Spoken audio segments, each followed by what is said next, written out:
Hi. Oh, there's my pretty niece. Who's not happy. Okay. You're Mommy, not can happy. you get her drinks out? Their drinks. Oh, but she's beautiful.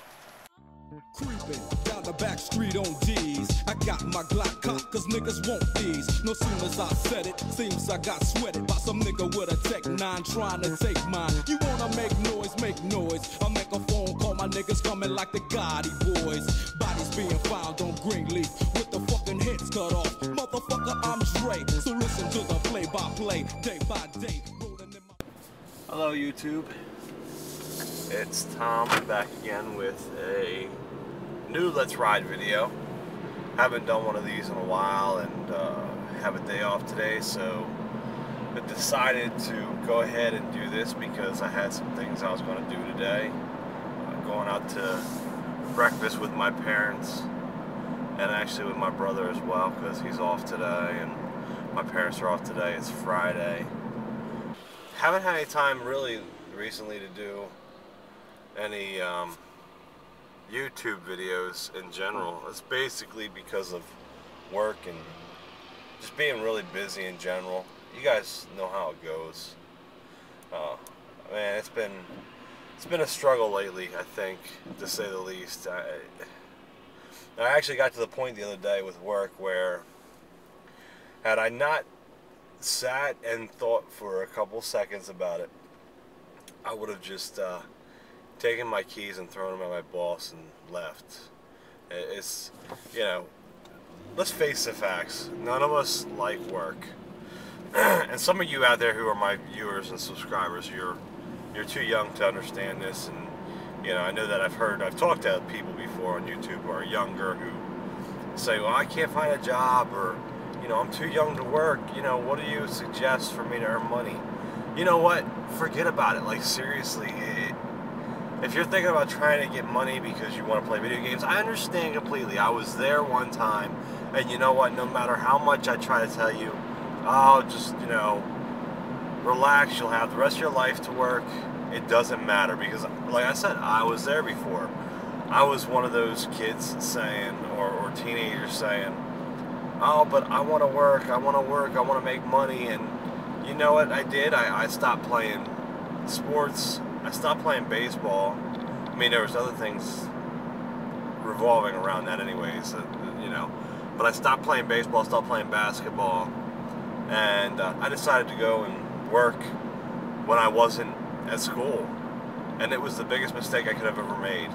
I mean, there's things that I take away from it that was, you know, a good learning experience, and it helped me with, you know, different aspects of my life. I mean, I had money, I had a car, and you know, it made me more popular because of those things. But oh my goodness, like, you know, now I look back and, man, when you're a teenager, you know, granted there's some crappy things you have to deal with, but when you're a teenager, that's the time of your life. Don't waste it on working. And anybody who's on YouTube, who's older, more experienced, who is now working every single day, will tell you the same exact thing as what I'm telling you.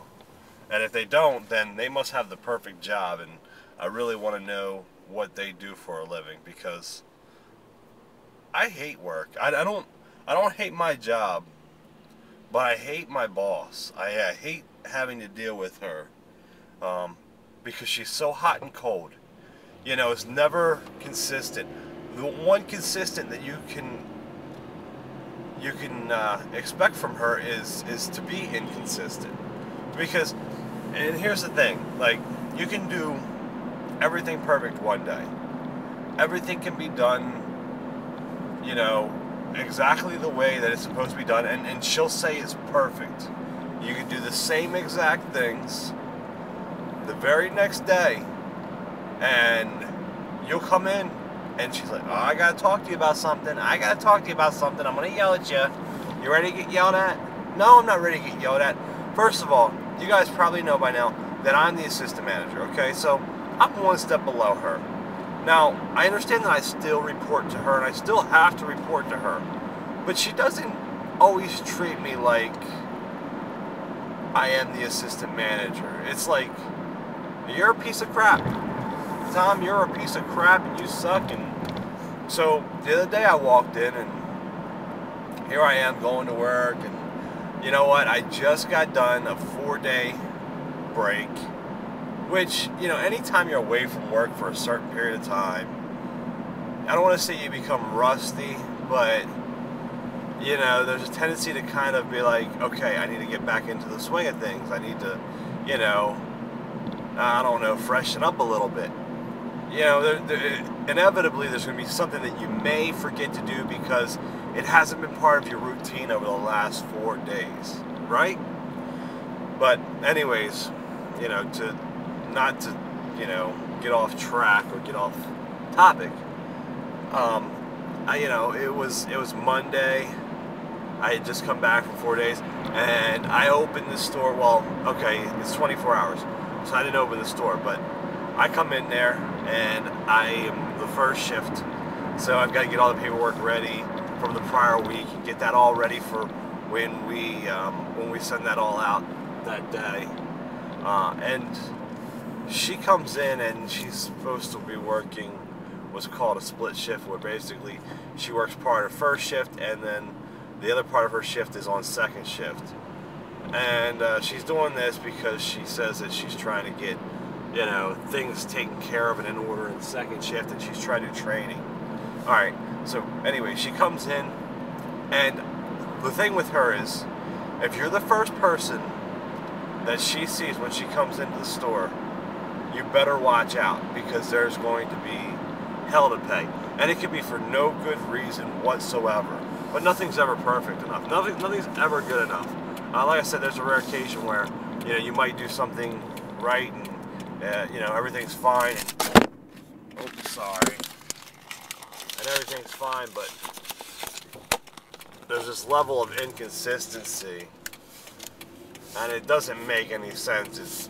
It baffles my mind. So, let's get back to, you know, what I was trying to say and the point I'm trying to make.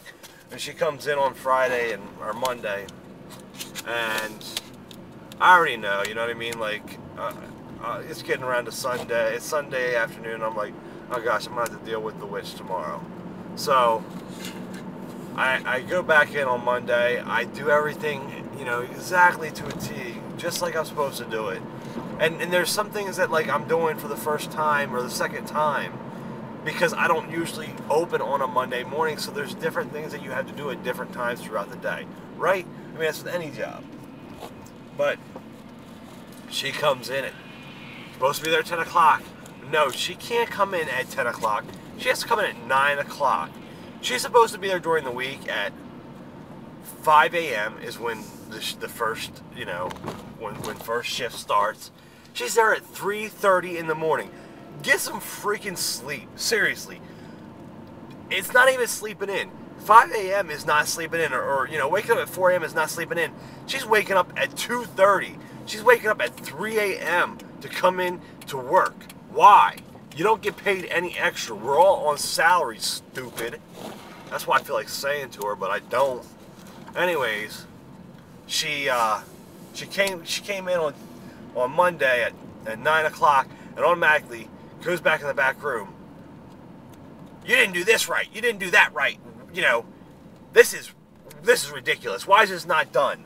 I'm sorry, but you know, and I'm not gonna use her name, but I don't, you know, I didn't. I try to do my best. You know, this is done. This is in fact done. You're saying it's not done, but it is in fact done. And I told her, you know what?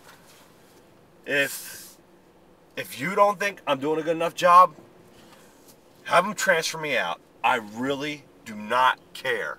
And I was yelling this in the back room. But you know what I realized? At that point, she just backed down. She backed down because she's a coward and she's a bully and she just tries to bully people. So that's my little rant on my job. I'll talk to you guys later.